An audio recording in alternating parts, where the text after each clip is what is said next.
Welcome to Behind the Case podcast, a podcast that focuses on navigating the challenges our clients face with divorce and family law in Dallas, Fort Worth, Texas. Behind the Case is brought to you by the Monahan legal team. With over 70 years of collective experience in divorce and family law. Together, Tyler Monahan, Keaton Monahan, Tina Campbell, and the Turner Monahan team will discuss real-life cases, answer questions, and explore family law areas from divorce to child custody. Our goal is to clarify scenarios and demystify legal jargon, making the process less daunting and reminding you that you're not alone. So sit back and let's discuss what happens behind the case. I can't find my spouse, but I want to divorce him or her. And so they come to you for a consultation. What does that consultation look like? Well, we get questions like that a lot where individuals, parties, whether it's a husband or wife, will come to us and state that they can't locate their spouse. Or a lot of times we didn't get married in the United States, or we didn't get married in this state, which in the state of Texas, to get divorced, you have to be a resident of the state of Texas for at least 6 months. And then you have to be a resident of the county where you want to file for at least 90 days. So it doesn't matter where you got married or what occurred. If you're wanting to get divorced and you meet the jurisdictional limits of 6 months and 90 days, you can file for divorce in the state of Texas. Trying to find your spouse, that's a totally different situation. The courts want you to attempt to try to serve them personally. In today's world, there's a lot of different ways that you can do what's called a Rule 106, where you can attempt to try to do alternate service. Alternate service now you can do by email, sometimes you can do by Facebook, sometimes you can do by serving a third party who you know has contact with the person. If you're not able to do that, then there are other ways to do that, which is like doing what's called a citation by publication. Have you done that before in some of your cases? Yeah. What have you done when you do that? Well, you have to first file a motion with the court and ask the court to allow you to serve the individual in another way because you've already tried the alternative service route. And the court will grant that because they still want the case to proceed. And once the appropriate time has exceeded for the time of divorce, after 60 days, you can present a default divorce to the court once you have submitted the affidavit for alternative service and the affidavit for citation by publication. The judge has signed the order and granted that. As long as that has been on file, then for the appropriate amount of time, the court can grant the divorce, a default divorce for the party that is looking to divorce the spouse that they can't find. And when that does happen, the question that we get a lot is, okay, well, is it final now? Final. And we say yes, but there's 30 days that the other party has that they could still file a motion for new trial.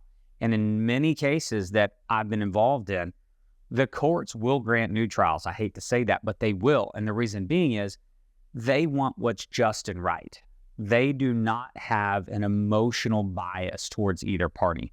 And if they believe that somebody may have not got a just and right division, or possibly if there are children involved, it's not in the best interest of the children to enter the order that was entered, they will grant a new trial and allow the person who's just now appearing saying, I did not know, it was by accident. If I would have known, I would have answered. The courts a lot of times will allow them to move forward with a new trial. And if that happens, when a new trial happens, the question that we get asked is, what happens when the new trial happens?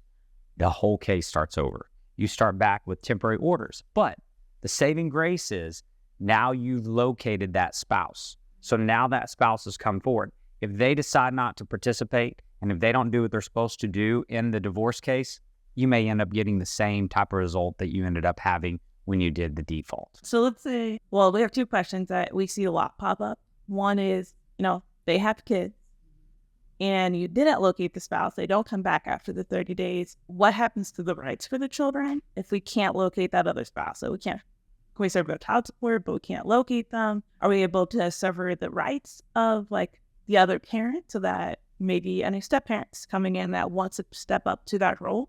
How does that look? Well, in a hypothetical situation like that, which I've had happen numerous times, you can't just, first off, cut off the rights of the other parent. No court is going to allow you just to terminate the rights of a parent because they didn't participate or they got defaulted. Okay, now, if you file the proper termination papers and that they haven't supported them or they haven't been in the children's lives for a period of 6 months or 2 months or whatever the requirement is under the family code, because it's different time periods for different type of elements that you're trying to say they didn't participate in the children's lives to be able to do that. If there comes a time where the default order is entered and then that party did not pay support for a certain period of time or they weren't in the children's lives, you could come back at that point in time and terminate, but that's a totally separate case. And in regards to doing child support, you can still get child support. And the way that's done is there's an income withholding order that's entered or that should be entered by the court. And then that income withholding order is then sent out to any employer and to the attorney general for them to do withholdings on cases. Have you had cases like that occur? Yes, I have. And as far as like having the parent who is not involved terminated, courts, even if they are defaulted in the divorce and they don't pay support and they haven't visited with the child, if there is not a step parent that is willing to step up and adopt that child, courts are hesitant to terminate the parental rights of the parent who's abandoned the child. And reason being is because once you've terminated that parental relationship, you've cut off all legal responsibility that parent ever has to that child. And so courts are hesitant to terminate without the parental rights of a parent without another parent stepping into that position to take care of the child. Yeah, because the child can become what's called a ward of the state. If something were to happen to that primary parent, God forbid, then that child or children could become a ward of the state. And furthermore, the state does not want parents to have to put their children on state assistance programs. So they want parents who are obligated to pay for children, not just terminate their rights because one side or the other doesn't like the other one. So it's terminating rights is the highest in the land that you can get when it comes to children's rights, because there's cases like Troxel and other cases that deal with the constitutional right to raise children and have children and have rights and stuff. So that's a big right to be able to terminate. It's not something to take lightly, for sure. Thinking of that, though, I know I've heard questions come up about passports. You know, you need both parents there to have that passport. What happens, though, the other parent's not there, we can't get it removed? Is that something you come to the court with to be able to get that passport for the child that's under 18? Heather, have you had a circumstance where that's occurred before? I have, but not where the parents were not able to locate the parent. Typically, when I have had it come up, parents often refuse to sign passports or to appear at the application process to sign the passport. That's an easy one. We file a motion with the court, asking the court to order the other parent to sign the passport, and they do it. There's very few reasons why the court would not allow a child to have a passport. Everyone has to have a passport to even go on a cruise now. So I've had 2 cases where a parent wanted to take their child on a Disney cruise and the other parent wouldn't sign the passport. So that's an easy fix when we know where the parent is, but I haven't ever had the issue where the parent's missing. Yeah, I've had a situation where a parent is missing, and it's not unlike the other situation where if one parent won't sign, the court can order. But a lot of times, if one parent was missing from the get-go, you can put in passport provisions where that particular parent has the right to apply for the passport, and then they would have to take a certified copy of the order to the United States passport location to be able to try to get that. But with all that being said, and we always talk about filing motions and going to courts and things of that nature, and being an attorney, it may sound obtuse for me to say this, but we want parties to get along, right? That doesn't mean that you're not going to use an attorney. Parties can get along, and they probably still need to utilize attorneys. Say, hey, look, we have this agreement, we want to do this, but we don't have the proper paperwork for us to get this done, for us to either sign this form. That's where attorneys come in, and I think a lot of times attorneys fail to remember that, you know, we're not only attorneys, but we're counselors at law, which counselors advise. And so our job is to make sure that we advise our clients. We don't have to go down the courthouse and fight. Going down the courthouse and fighting means that somebody else is going to make the decision. The best thing in the world that I like to see my clients do, and that we like to see our clients do, is to reach agreements. And reaching agreements is always better than to taking your case and your set of facts to a court where a judge is going to make a decision for whether it be passports or joint managed servitors or primary or what your possession schedule is, and let somebody who's going to hear 2, 3, 4 hours of slinging mud across the room and then make the decision on what's going to happen to your children. So with all that being said, we try to pride ourselves on making sure that we attempt to get agreements for our clients. And if we can't, then as a last resort, we will go to court and battle it out if we have to. Let's take a quick pause here. If you or someone you know is navigating divorce or family law matters in the Dallas-Fort Worth area, reach out to Turner Monahan for a free legal consultation. Call us at 817-332-4477 or visit us at tumolaw.com. That's TUMOLAW.com for a free legal consultation. Now, let's get back to Behind the Case. Going through divorce anytime is nerve-wracking. It's, that unknown that you don't know. So what is that person that's coming into this absentee spouse trying to divorce them need to prepare? Like, what do they need to do to not be so overwhelmed? Well, I don't think it matters whether it's an absentee spouse or not. And I would say 10% of our cases have absentee spouses. The rest of 90% of the time, they're either around or they're found. I mean, that's just the way the world works, right? Everybody's on social media. It's hard to go off the grid, as they say nowadays. So I think that people need to understand that they're in an emotional, illogical, and irrational time. Anybody would be. I would be if I were in that situation.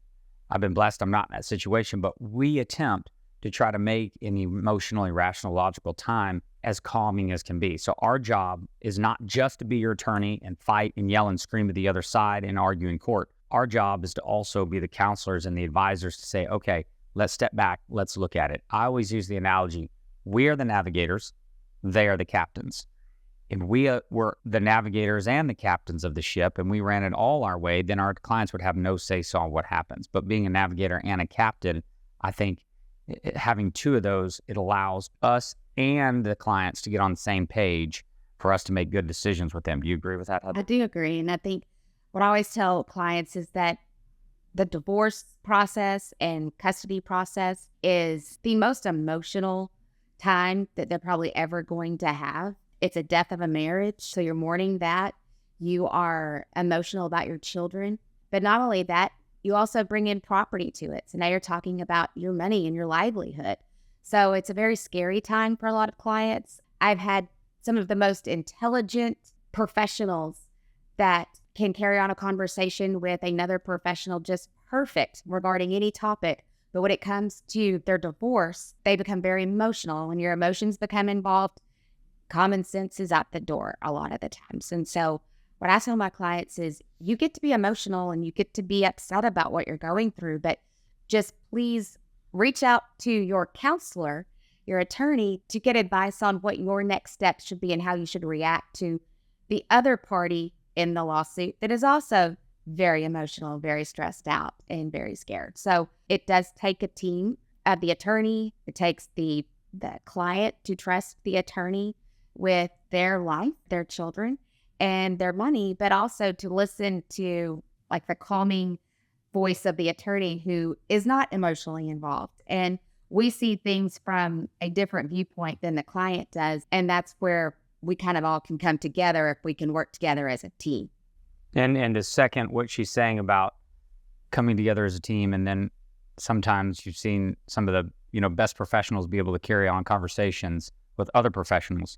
But when it comes to their divorce, they become almost incapable of doing that. Well, everybody needs to remember that us as attorneys, when we're speaking to another attorney, we are not going to be emotionally involved, and it's not our job to argue with them. And it's not our job to fight with them. So sometimes you hear the old saying, I think my attorney might be friends with the other attorney, or they might be helping the other attorney. That's not the case. But at the end of the day, you want an attorney who is able to speak to the other attorney or attorneys to be able to try to get the best results possible. The infighting of two attorneys actually leads to more litigation and a lot of times a worse outcome. Sometimes two attorneys can't see the forest before the trees. And what Heather and I and Tina and Keaton and Dick and what our firm tries to do is we try to make sure that we stay even keel across the board and that we are professional to everybody. We are courteous. We attempt to do the best service that we can for our clients. And if we're unable to get things done by agreement, then as I said earlier, we go in and we have our hearing, and that's where we fight. That's where we express our position to the court, not to the other side. And also, just to add to that, the more the attorneys fight and the more we're in court, the more it's going to cost the clients too. That's right. This last question I have on this is, I know we mentioned, you have 30 days after. If they were to come up, they could redo it. But, I know there's a waiting period. But how long is this divorce going to take if the other person doesn't show up and they don't respond? And so what does that waiting time look like? The waiting time is all dependent upon how quickly you can actually get the proper service for the code, meaning the alternative service. So if you were able to get it done within 60 days, wonderful, you can get it done. If I had a magic wand, I would do that to every case, but we're at the mercy of the courts. So sometimes you can't get in there and get the motion that you need heard, or you can't get the order signed. So, it's hard to say how long it's going to take when there is a quote unquote absentee spouse that's involved. So if somebody's listening that's in the DFW area and, is wanting to file a divorce of this type, or any divorce or child custody case, how do they reach out to you? First thing, you can go absolutely call us on our phone, which is 817-332-4477, same number we've had for about 15 years now. And you can go to our website, which is tumolaw.com. That's TUMOLAW.com. We have a lot of information there. But the best thing to do is call in, set a time to chat. A lot of times at our firm, when you call in, you're going to get to talk to somebody right then and there. There's either generally an attorney available or there's a paralegal available to at least get some of the cursory information that we need, get you some information, and then when you're ready to proceed forward, we can really hone down and burrow down on exactly what needs to be done. We're pausing our deep dive into today's topic, but the discussion isn't over. Join us in the next part of this episode as we continue to unravel the complexities behind the case. If our conversation today sparked questions or you're seeking further insight, consider subscribing and sharing our podcast. If you are in the DFW area and facing a divorce or family law situation, contact our attorneys today at 817-332-4477 or online at tumolaw.com. That's TUMOLAW.com for a free legal consultation. Navigating legal challenges can be daunting, but with the right support, clarity is within reach. Stay tuned as we continue this conversation on the next episode. Please note that the information provided in this podcast is for educational purposes only and is not intended as legal advice. Listening to this podcast or contacting our team does not constitute an attorney-client relationship. For advice on your specific situation, please consult with a licensed attorney in your area.